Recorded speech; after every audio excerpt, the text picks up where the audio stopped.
नमस्कार, विठ्ठल बोलेमध्ये स्वागत।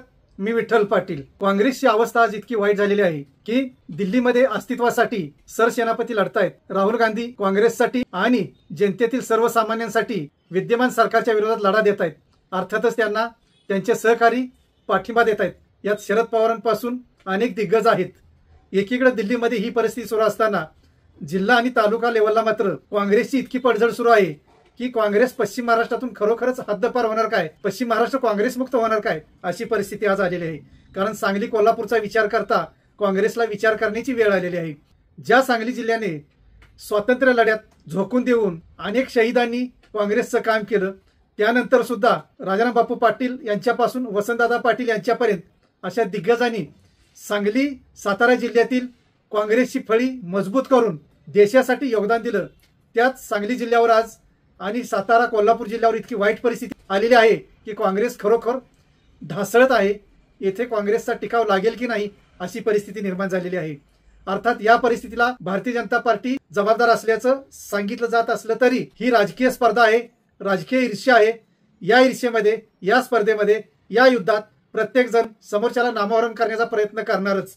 पण त्यात आपण कितपत वाहत जायचं किंवा आपण विरोधकांना आयतं कोलीत कसं द्यायचं हा ज्याचा त्याचा विचार आहे। पण आजच्या राजकीय परिस्थितीत हा विचार पूर्णपणे लयाला गेल्याची परिस्थिती असून प्रत्येक जण आपला स्वार्थच श्रेष्ठ मानत असल्याचं दिसून येत आहे। ज्यांनी ज्यांनी पक्षांतर केलं त्यांचं एकच मत आहे की आम्हाला आमच्या पक्षात न्याय मिळत नाही। मग ते काँग्रेसमधील असोत, राष्ट्रवादीमधील असोत, शिवसेनेतील असोत, ज्यांनी ज्यांनी आतापर्यंत पक्ष सोडले त्यांचा हाच मुद्दा पुढे येत असतो। या विषयावर आज बोलायचं कारण म्हणजे भारतीय जनता पार्टीनं इतक्या प्रमाणात जाळं पसरलेलं आहे की काँग्रेस मुक्त हा जो त्यांचा नारा आहे ते खरोखरच सिद्ध करणार आहेत का काय, अशी परिस्थिती आजच्या घडीला तर निर्माण झालेली आहे। या सर्व घडामोडी होत असताना काँग्रेसची मोठ्या प्रमाणात जी पडझड सुरू आहे ती खरोखर सावरणार का असा मोठा प्रश्न आहे। आणि या सर्वात या पडझडीला जो भारतीय जनता पार्टीच्या बाजूनं जो चाणक्य आहे त्या चाणक्याचं जर नाव तुम्ही जाणून घेतलं तर खरोखर कोल्हापूर जिल्ह्याला हा नवीन चेहरा आहे। पण सांगलीत मात्र तो त्याचा इतका गावगाव सुरू आहे की कोल्हापूर, सांगली, पश्चिम महाराष्ट्रापासून अगदी राज्य आणि राष्ट्रीय स्तरावर या चाणक्याचं नाव पोहोचलेलं आहे। देवेंद्र फडणवीस यांच्या माध्यमातून अगदी अमित शहा आणि पंतप्रधान मोदींपर्यंत हा चाणक्य पोहोचलेला आहे।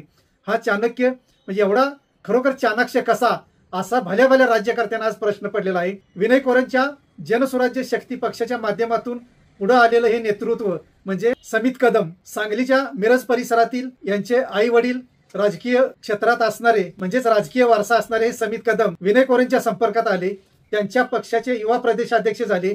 विनय कोरेंचं मन जिंकलं पण या माध्यमातून त्यांनी देवेंद्र फडणवीस आणि भारतीय जनता पार्टीच्या अनेक नेत्यांचा विश्वास संपादन केलेला आहे।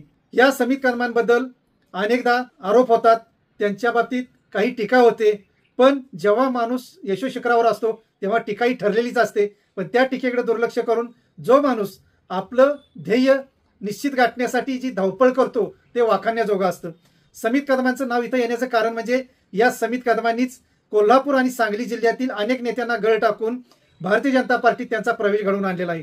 हा मल्ल जरी विनय कोरेंचा जनस्वराज्य शक्ती पक्षाचा असला तरी तो आज खेळतोय भारतीय जनता पार्टीकडून, हे सर्वात महत्वाचं आहे।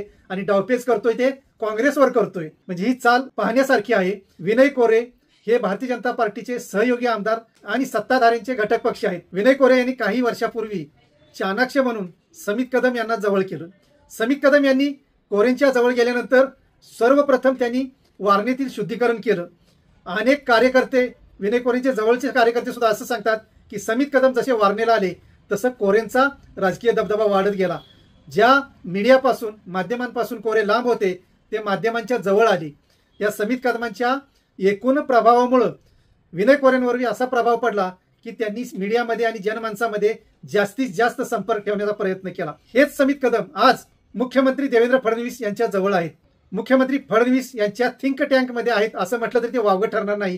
कारण जे जे पक्ष प्रवेश आजपर्यंत भारतीय जनता पार्टीत झालेले आहेत त्यात म्होरक्या म्हणून काम हे केलेलं आहे समित कदम यांनी केलेलं आहे। संताजी घोरपडे हे तसं पाहता विनय कोरेंचेच कार्यकर्ते, पण त्यांना सुद्धा भारतीय जनता पार्टीत नेऊन ठेवलेलं आहे।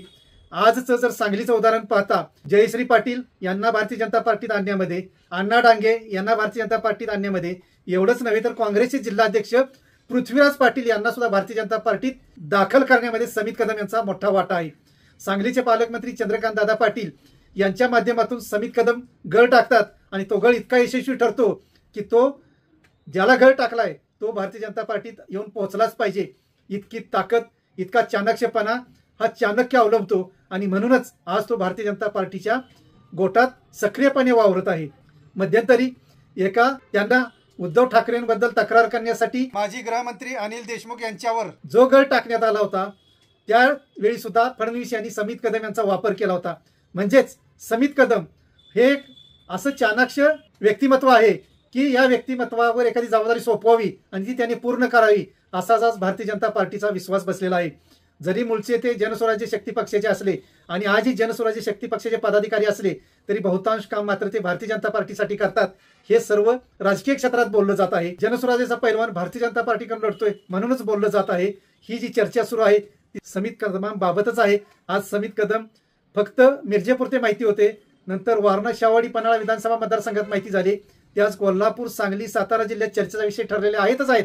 पण राज्य पातळीवर सुद्धा त्यांच्या नावाची चर्चा सुरू आहे. असा हा चाणक्य भारतीय जनता पार्टी आणि विशेषतः देवेंद्र फडणवीस यांनी हेरल्यामुळं भविष्यात आणखी काय काय या चाणक्याच्या हातून कामं करून घेतली जाणार आहेत याकडे सर्वांचं लक्ष आहे. धन्यवाद. असेच नवनवीन विषय ऐकण्यासाठी लाईक, सबस्क्राईब आणि बेल आयकॉनवरती क्लिक करा.